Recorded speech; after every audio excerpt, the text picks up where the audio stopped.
Sebenarnya aku tak pernah cerita lagi dekat mana-mana podcast pasal benda ni. Dan ini adalah eksklusif untuk viewers aku lah. Okay. Sebenarnya aku pernah susah dah dulu. Aku pernah agak makan nasi bujang. Aku pernah pinjam duit member aku apa semua. Alhamdulillah lah. Just Susah juga hidup kau Aku ingat kau senang. Aku pun ada cerita yang aku nak cerita. Tak pernah aku bagi tahu kat mana-mana podcast eksklusif. Aku pernah pergi sekolah naik motor. Cuaca hujan, panas. And aku rasa itu titik terendah dalam hidup aku. Uish, motor apa tu? Motor Ducati. Sebenarnya aku pun ada satu benda yang aku tak pernah cerita pun dekat mana-mana podcast. Dan eksklusif juga pasal benda ni. Aku pernah drive, lepas tu tiba-tiba aku tersedar kat hutan. Aku call lah member-member aku semua tak angkat lah. Petrol pump memang jauh.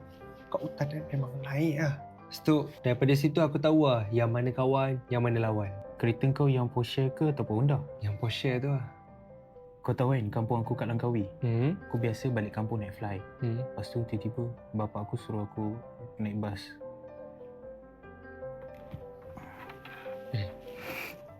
Sabar. Aku Tisu. Aku macam Tak lah, sabar. Tak cakap. Tak semua orang mampu naik bas, Syam. Aku macam tak boleh. Kau kuat dah, Syam. Kau kuat.